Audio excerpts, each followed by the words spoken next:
Dear students, earlier we have discussed about the three equations of motion. Now let me once again recap about the distance time graph that we have discussed earlier. In a distance time graph, the distance is expressed along the y-axis, the vertical axis, and time is expressed along the x-axis, the horizontal axis. Okay? The distance time graph, it provides us the information that whether the object is performing a uniform motion or a non-uniform motion. Simply looking at the graph, you can easily guess that the moving object is performing a uniform motion or a non-uniform motion. The first one, let me explain. If you get a linear graph, if you get a straight line as the graph, then it will represent that the object is performing uniform motion. The object is performing uniform motion. From the distance time graph, you can know two things. First of all, whether the object is in a uniform motion or in a non-uniform motion. Further, at any particular instant of time, how much distance has been covered by the object, it can be known from a distance time graph.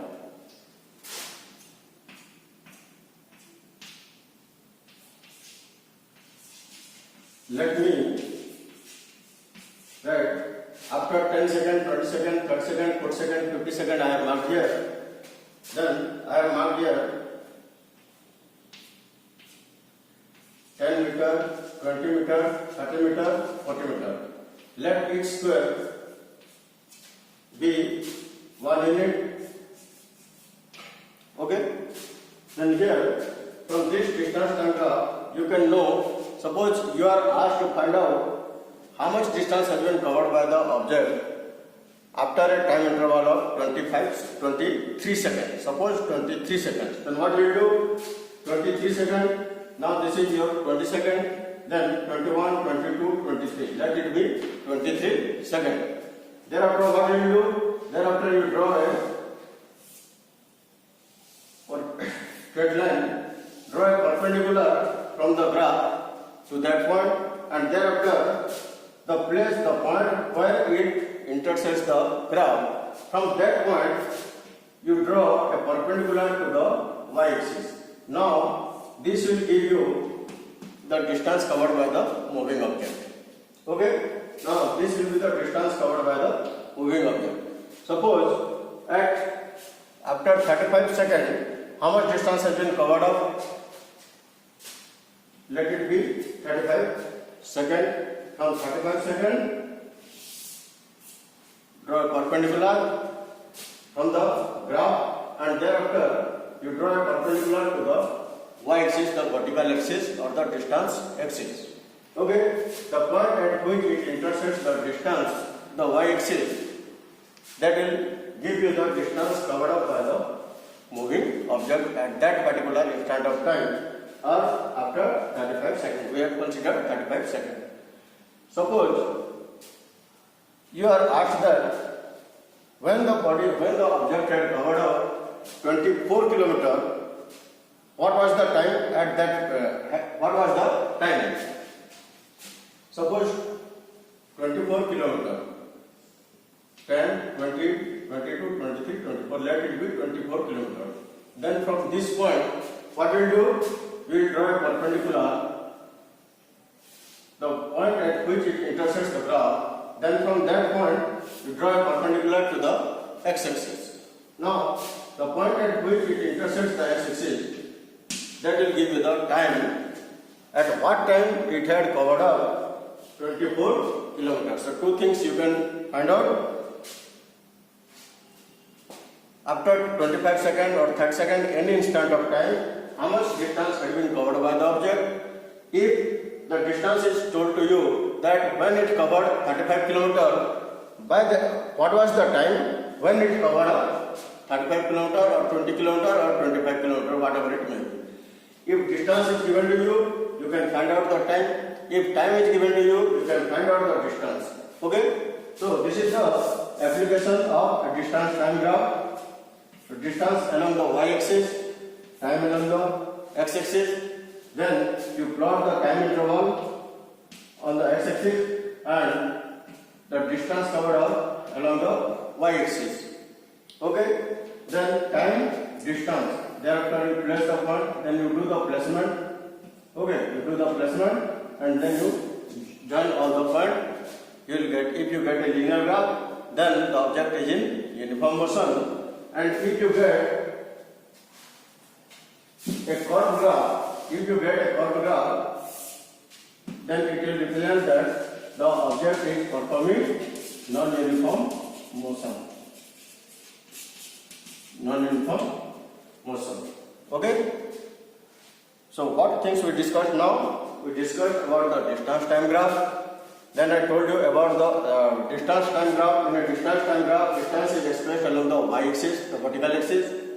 Time is expressed along the x-axis, the horizontal axis.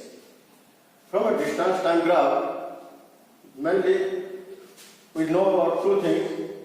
That whether after plotting the graph, we can know that whether the object is performing uniform motion or non-uniform motion. And further, we can know that at particular instant of time, how much distance has been covered up by the moving object. Okay? If time is known to you, you can find out the distance covered. If distance covered is known to you, you can find the time interval after which that particular distance has been covered up. Okay? If distance is known to you, if distance is given, then from distance you draw a perpendicular to the graph. Then the point at which it intersects, from that point you draw a perpendicular to the time axis. Okay? The point at which it intersects the time axis, that will give you the time interval or the time after what time interval it covered up this much distance. If time is known to you, then what you will do? From the time you draw the graph, draw the perpendicular, the point at which it intersects the graph, then from that point draw perpendicular to the y-axis. The point at which it intersects, that will give you the distance covered. Okay? If distance is known to you, you can find out the time, and if time is known to you, you can find out the distance covered. Okay? Now this is all about your distance time graph, its importance, and simply looking at a graph, whether the object is performing uniform motion or non-uniform motion, you can know at any particular instant of time how much distance has been covered up by the object, that can also be known.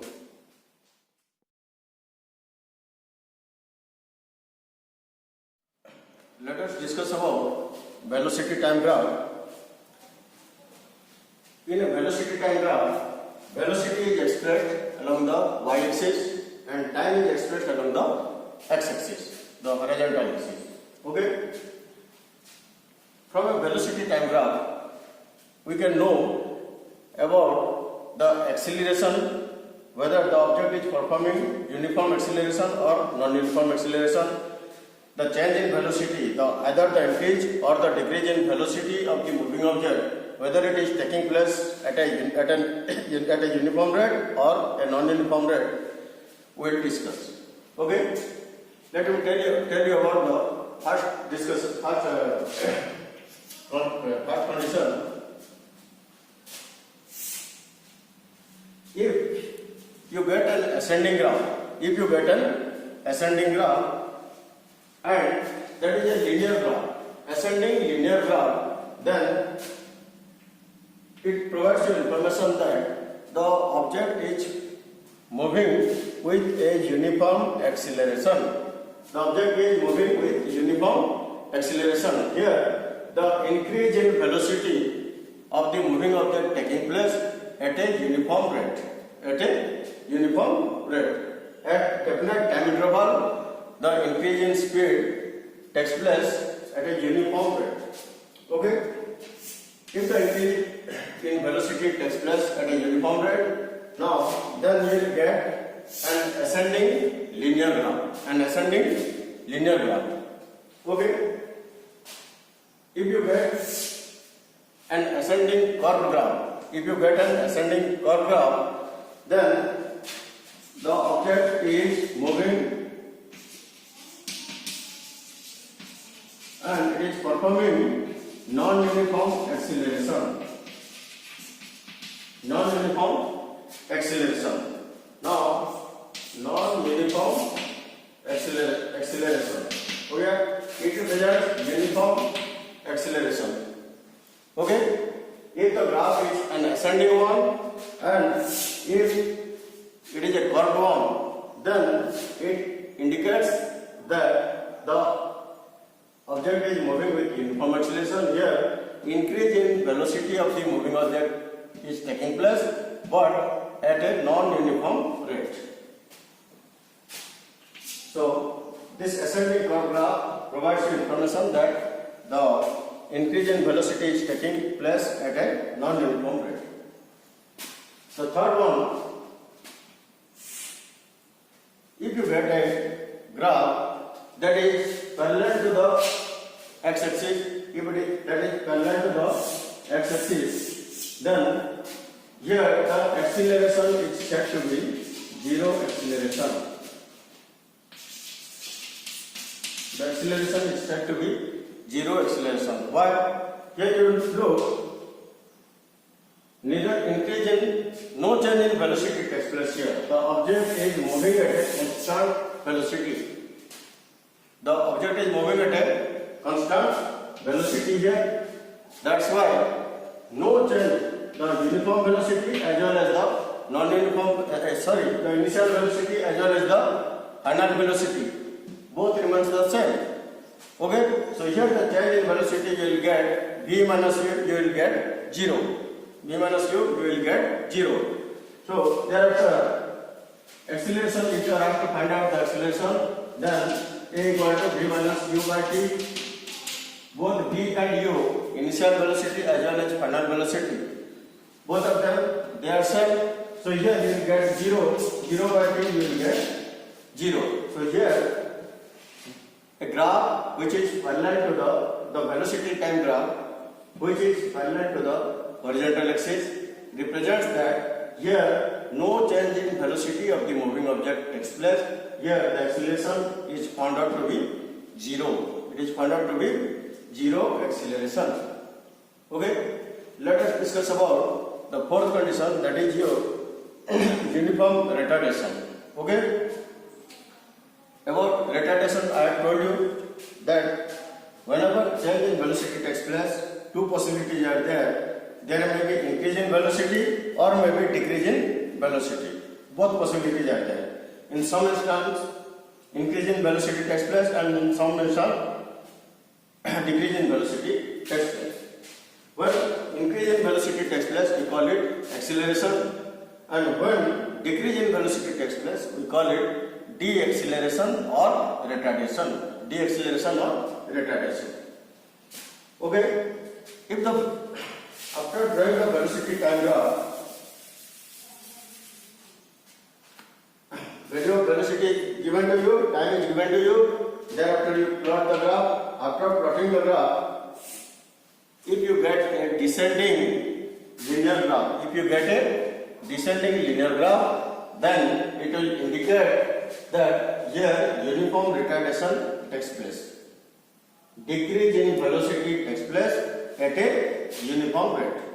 Decrease in velocity of the moving object takes place here at a uniform rate. So this represents your uniform retardation. Uniform retardation. Decrease in velocity is taking place. Okay? Thereafter, the fifth condition, if you get a descending curve graph, then it will indicate that whether here the decrease in velocity is taking place at a non-uniform rate. So it represents non-uniform retardation. Non-uniform retardation. Okay? This is all about your velocity time graph. So 5 conditions I told you. The first one I told you that one thing I want to tell you here. Look at the graph. If it is ascending, then be sure that increase in velocity takes place. That may be a straight line or maybe a curved line. Okay? If you get an ascending graph, the ascending graph represents that increase in velocity takes place. Further, if it is a linear graph, if it is a straight line, if it is in the form of a straight line, then increase in velocity is taking place at a uniform rate, uniform acceleration. Here, increase in velocity is taking place, but it is taking place at a non-uniform rate. That's why you have got a curved graph. Okay? Thereafter, what I told you? Thereafter, I told you that if the graph that you get is parallel to the horizontal axis, then here both the initial velocity and final velocity remains the same. That means no change in velocity takes place. So here in this case, the acceleration of the moving object is said to be zero acceleration. Zero acceleration. Okay? If you get a descending graph, what does it represent? Descending graph, it represents that there is decrease in velocity. There is decrease in velocity. If it is a descending linear one, then uniform retardation. If it is a curved one, descending one, and a curved one, then it represents that the object is moving with a non-uniform acceleration. It is performing non-uniform acceleration.